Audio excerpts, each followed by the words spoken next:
فکر میں ڈوبا ہوا خطاب آپ حضرات برادر مکرم حضرت علامہ مولانا ممتاز صاحب قبلہ کی زبانی آپ حضرات سماعت فرما رہے تھے.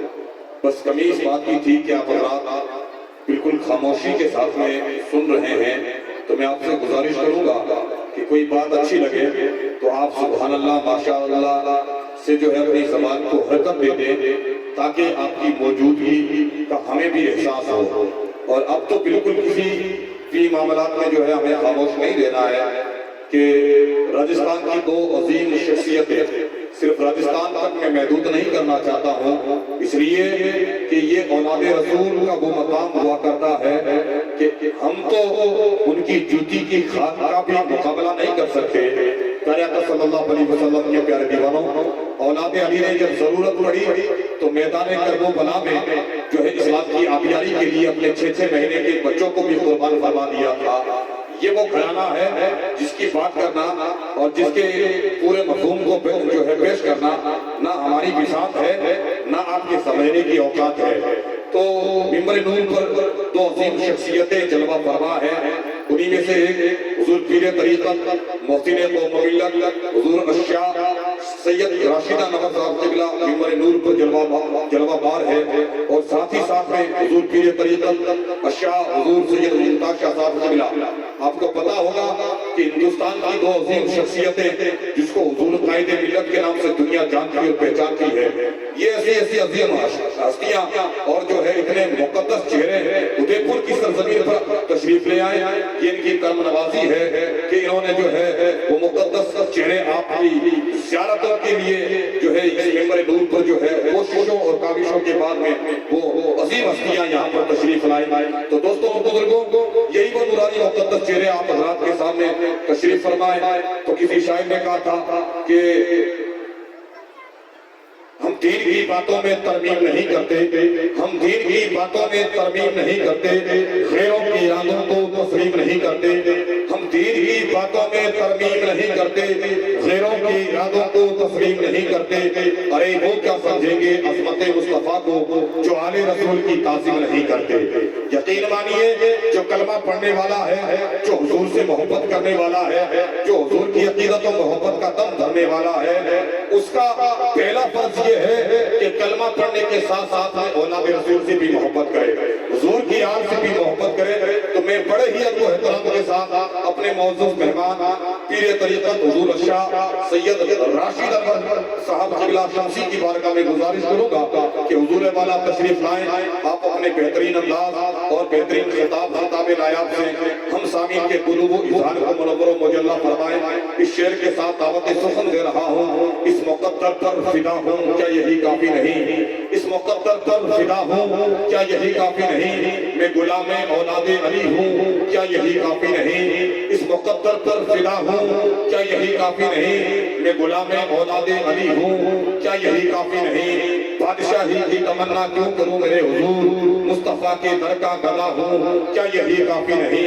اے فرشتوں پوچھتی ہو نامہ اعمال میرا، اے فرشتوں پوچھتی ہو نامہ اعمال میرا، عاشق خیر الورا ہوں کیا یہی کافی نہیں. اور گود میں لے لے گی جنت جب کہے گا ایک غریب، ہجر طیبہ میں مرا ہوں کیا یہی کافی نہیں، ہجر طیبہ میں مرا ہوں کیا یہی کافی نہیں. ایمان کا ثبوت دے اور جو ہے اولاد رسول سے جو آپ کے دلوں میں دھڑکتے ہوئے دل میں محبت کے جراثیم ہیں، ان جراثیموں کا جو ہے ثبوت دے کر ہاتھوں کو بلند کر کے نعرہ لگائے، نعرہ تکبیر. مائک سے زیادہ آپ کی آواز ہونی چاہیے، کیوں میں اکیلا ہوں اور آپ سینکڑوں کی تعداد میں. یہ محبت کی نشانیاں ہوا کرتی ہیں کہ بندہ محبت میں کیا کچھ نہیں کر دیتا ہے. تو ہاتھوں کو اسلامی مہینوں سے گزارش ہے، وہ آپ جو ہے ہاتھ نہ اٹھائیں، آپ سے گزارش کروں گا دونوں ہاتھوں کو بلند کر کے نعرہ لگائیں، نعرہ تکبیر، نعرہ رسالہ، نعرہ رسالہ. شہزادہ حضور غوث اعظم، شہزادہ حضور سلطان الہند، نعرہ تکبیر، نعرہ رسالہ.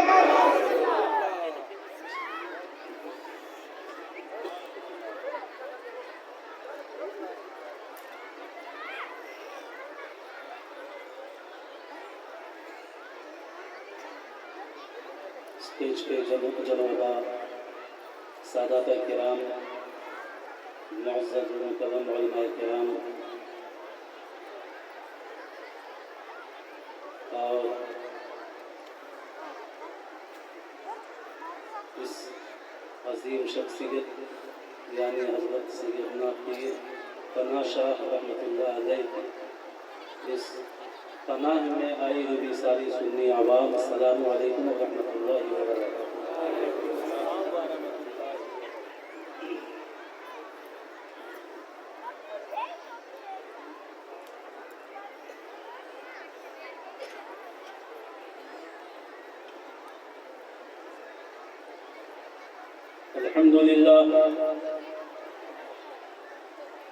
الحمد لله نحمده ونستعينه ونستغفره ونؤمن به ونتوكل عليه ونعوذ بالله من شرور أنفسنا ومن سيئات أعمالنا، من يهده الله فلا مضل له ومن يضلله فلا هادي له، ونشهد أن لا إله إلا الله وحده لا شريك له، ونشهد أن سيدنا ومولانا محمدا عبده ورسوله. أما بعد فأعوذ بالله من الشيطان الرجيم، بسم الله الرحمن الرحيم. يا أيها الذين آمنوا اتقوا الله وكونوا مع الصادقين. صدق الله مولانا العظيم وصدق رسوله النبي الأمين المتين الكريم، ونحن على ذلك لمن الشاهدين والشاكرين، والحمد لله رب العالمين. حضرات، مکمل بیداری اور پوری دل جمعی کے ساتھ آپ حضرات تشریف رکھیں. بہت ہی بابرکت اور مقدس شخصیت کے عرس میں ہم اور آپ جلوہ بار ہیں.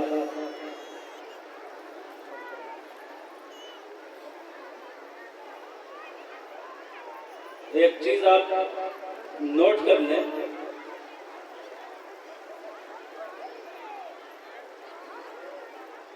کہ اللہ رب العزت فیاض ہے، سخی ہے. وہ سبھی کو نعمتوں سے، دولتوں سے نوازتا ہے.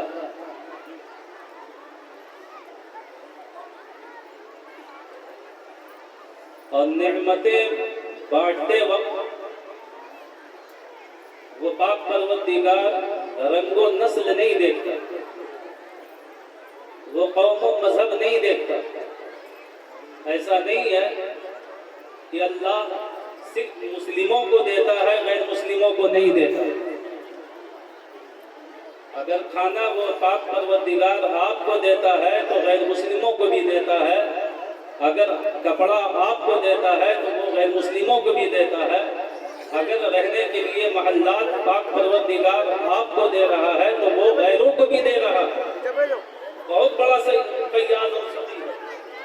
لیکن آپ یاد رکھیں، ایک ایسی نعمت ہے کہ پروردگار عالم یہ نعمت سب کو عطا نہیں فرماتا. یہاں پہ وہ اپنے دستے قدرت کو موڑ بھی دیتا ہے. بعض لوگ ایسے سب کچھ اللہ دیتا ہے، لیکن بعض ایسے ہیں جن سے ایک نعمت ایسی ہے جس سے اللہ اپنے دستے قدرت کو موڑ لیتا ہے. آپ پوچھیں گے کہ وہ نعمت کیا ہے، تو یاد رکھیے وہ نعمت اور کچھ نہیں، اسی نعمت کا نام ہے محبت اولیاء کرام. یہ نعمت اللہ اپنے محبوب بندوں کو، چاہنے والوں کو دیا کرتا ہے، غیروں سے اپنے دستے قدم کو موڑ لیا. ایسی بابرکت اور مقدس محفل میں ہم اور آپ جلوہ بار ہیں.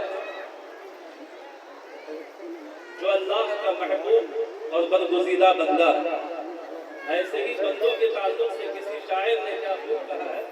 حافظ آفتاب صاحب خلیفہ اشرف ملت ہمارے بغل میں موجود ہے، ماشاءاللہ. اللہ جنہیں ترقی عطا فرمائے. ایسے ہی بارگاہوں کے بارے میں کسی شاعر نے کہا ہے کہ قسمت تیری چوکھٹ پہ رہنے ہی نہیں دیتی، قسمت تیری چوکھٹ پہ رہنے ہی نہیں دیتی، ورنہ تیری چوکھٹ سے کب ہٹنا گوارا۔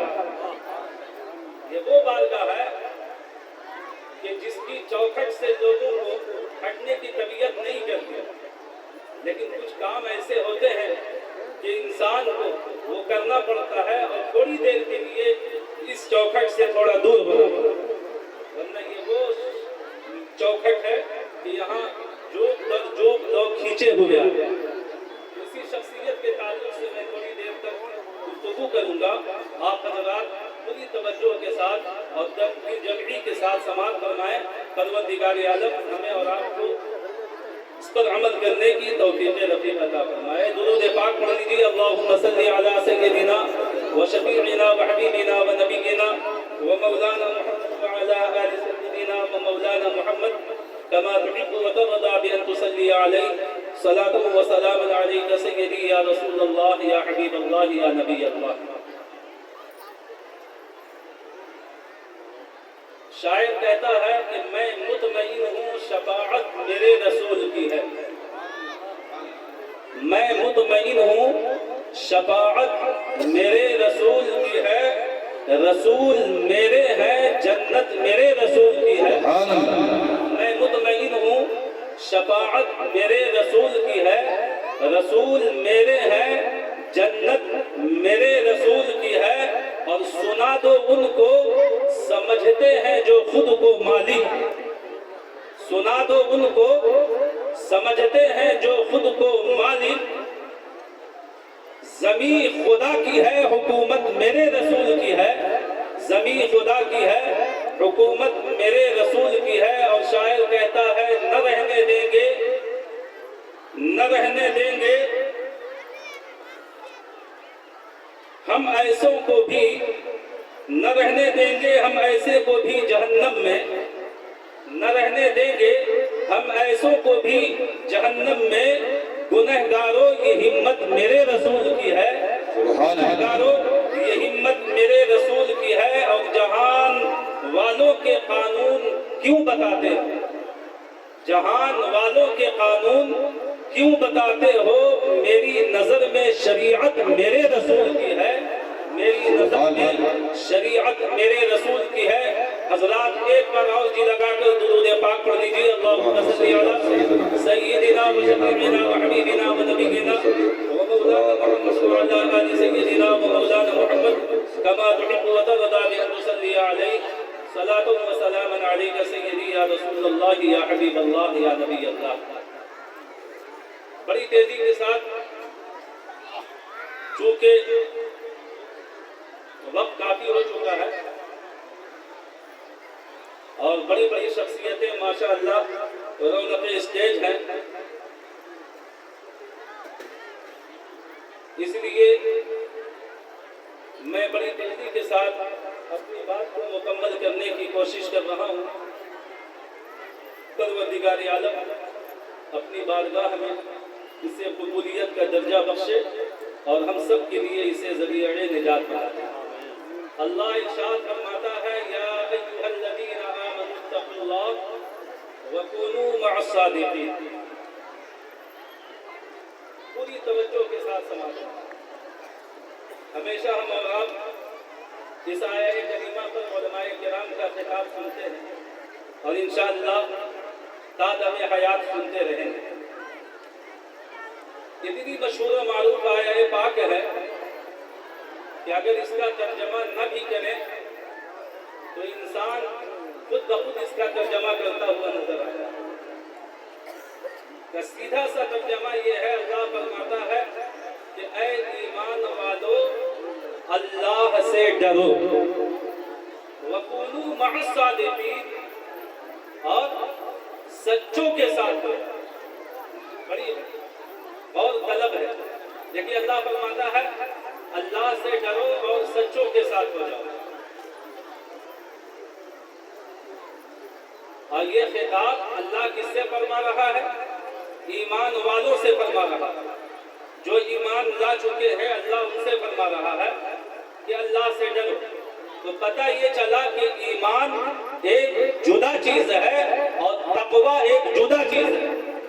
یعنی ایک مومن صرف مومن تو ہو سکتا ہے، وہ تقوی والا نہیں ہو سکتا، لیکن کوئی تقوی والا ہو اور مومن نہ ہو ایسا نہیں ہو سکتا.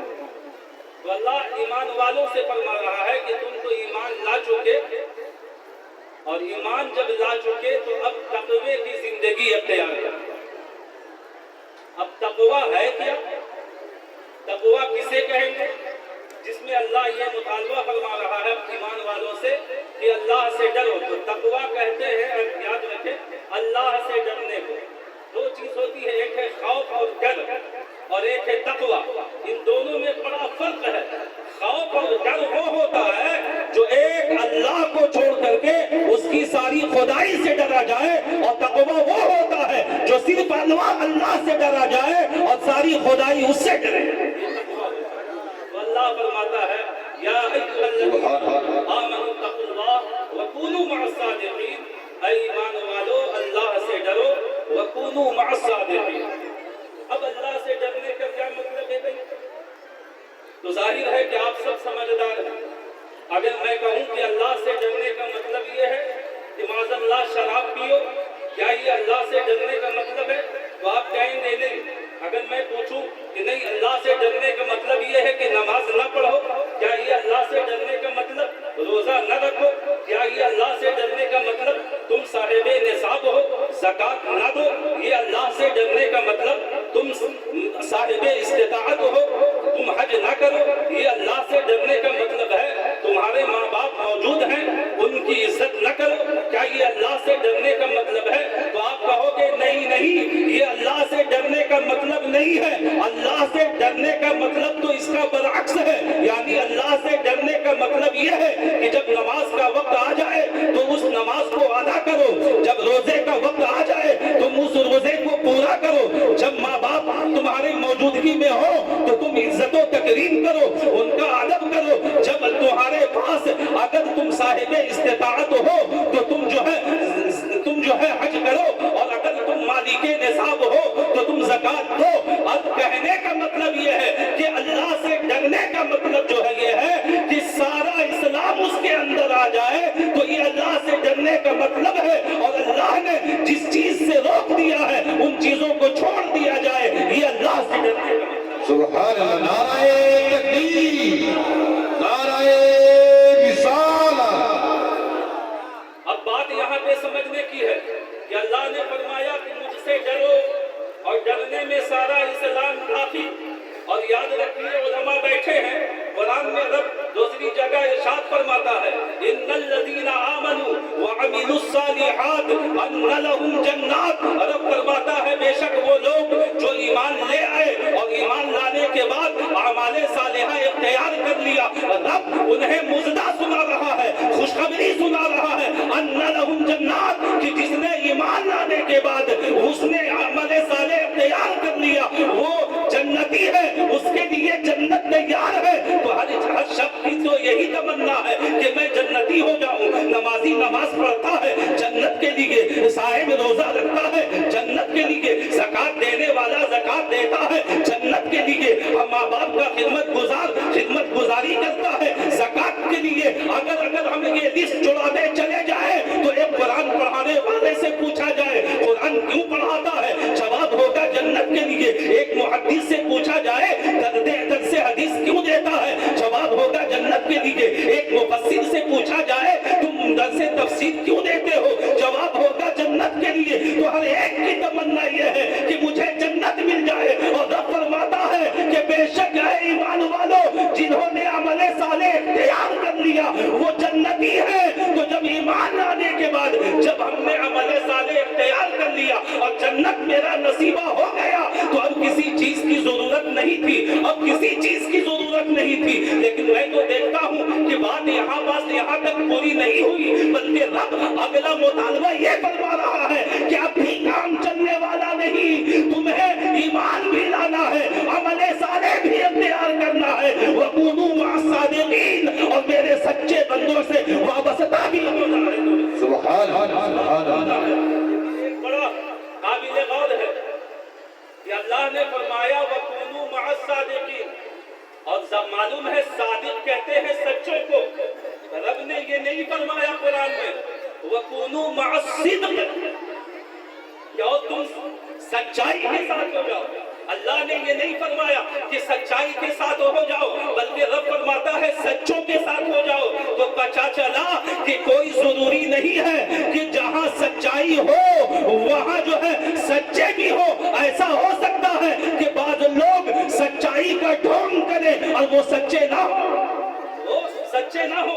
اگر ایسا نہ ہوتا تو رب یوں فرماتا وَكُونُوا مَعَ الصِّدْقِ، سچائی کے ساتھ ہو جاؤ. لیکن ہم دیکھ رہے ہیں رب سچائی کے ساتھ وابستہ ہونے کا مطالبہ نہیں فرما رہا ہے. رب مطالبہ فرما رہا ہے سچوں کے ساتھ ہو جاؤ. جب میں نے مشاہدہ کیا، جب زمانے کو دیکھا، تو واقعی یہ بات سمجھ میں آتی ہے کہ جو ہے بہت سارے ایسے ہیں کہ جو ہے زبان سے تو سچائی نکلتے ہیں لیکن وہ سچے نہیں ہوتے ہیں. بہت سارے غیر مسلم ہیں جو کلمہ پڑھتے ہیں لیکن وہ سچے نہیں ہیں. منافقین ہیں جو کلمہ پڑھتے ہیں، رسول کی عزت کا ڈھونگ کرتے ہیں لیکن وہ سچے نہیں ہیں. اسی لیے اللہ نے یہ فیصلہ سنا دیا کہ سچائی کے ساتھ نہیں، سچوں کو تلاش کرو اور سچوں کے ساتھ ہو جاؤ.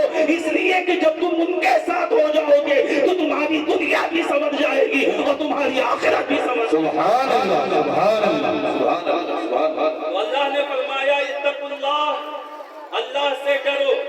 ڈرنے میں سارا اسلام داخل. حالانکہ ذہن یہ چاہ رہا ہے اب کسی چیز کی ضرورت نہیں تھی، لیکن رب کا کلام یہ فرما رہا ہے نہیں، اتنے سے بھی کام چلنے والا نہیں، بلکہ عمل صالحہ کے ساتھ ساتھ میرے سچے بندوں کے ساتھ وابستہ ہونا ہوگا. اب یہ جب میں نے دیکھا تو میں نے سوچا اور رب کی بارگاہ میں عرض ہوئے مولا کیوں میں تیرے سچے بندوں کے ساتھ کیوں ہو جاؤں؟ جب ہم نے عمل صالح اختیار کر لیا، تیرا مزدہ ہے جنتی ہو گئے، تو اب سچوں کے ساتھ کیوں؟ تو رب فرماتا ہے دیکھو ایمان ایک بڑی نعمت ہے اور وہ عمل صالح ایک بڑا سرمایہ ہے. جب کسی کو کوئی دولت ملتی ہے، جب کسی کو کوئی سرمایہ ملتا ہے، وہ بے خطر نہیں ہو جاتا، اس کی حفاظت کا انتظام بھی کیا کرتا ہے، اس کے حفاظت کا انتظام بھی کیا کرتا ہے. بندے گزار ہوئے مولا کیا مطلب ہے؟ تو رب نے فرمایا کہ ایمان بڑی قیمتی چیز ہے اور عمل صالح بہت بڑا سرمایہ ہے. یہ تم نے اکٹھا کر لیا، کہیں ضائع نہ ہو جائے، کہیں ختم نہ ہو جائے. اس لیے اس کی حفاظت کے لیے میں نے تمہارے درمیان اپنے سچے بندوں کو بھیج دیا ہے. تم ان سے وابستہ ہو جاؤ، تمہارے ایمان کی حفاظت ہو جائے گی اور تمہارے عمل صالح کی حفاظت ہو جائے گی. یہ میرے سچے بندے ہیں جو تمہارے ایمان کے محافظ ہے اور تمہارے عمل صالح کے محافظ. سبحان اللہ سبحان اللہ. اور ہم نے دیکھا واقعی اگر ایسا ہوتا کہ ایمان آنے کے بعد جانے والا نہیں ہوتا تب تو ایک بات سمجھ میں آتی. اگر ایمان ایسا ہوتا کہ جس کمرے میں ہو آ گیا، جس سینے میں آ گیا وہاں سے وہ خارج نہ ہو، تب تو پھر کوئی بات نہیں تھی. لیکن ہم نے دیکھا ہے، بڑے بڑوں کو دیکھا ہے کہ ایمان ان کے پاس تھا، ریاضت ان کے پاس، مجاہدہ ان کے پاس، علم ان کے پاس، شہرت ان کے پاس، سب کچھ ان کے پاس. لیکن میں نے دیکھا ہے ایمان وہاں سے بھی خارج ہوتا ہوا نظر آیا. ایمان یہ وہاں سے بھی خارج ہوتا ہوا نظر آیا ہے. جب آپ علماء سے پوچھیں گے تو علماء بتائیں گے کہ اس دنیا میں ابلیس بہت بڑا عالم تھا، بہت بڑا عالم تھا اور وہ فرشتوں کو پڑھایا کرتا تھا. تو جب فرشتوں کو پڑھاتا تھا تو ایمان اس کے پاس بھی تھا، ایمان اس کے پاس بھی تھا. جبھی تو وہ نماز بھی پڑھتا تھا، جبھی تو وہ روزے بھی رکھتا تھا، جبھی تو وہ احکام الہیہ پر کاربند بھی تھا.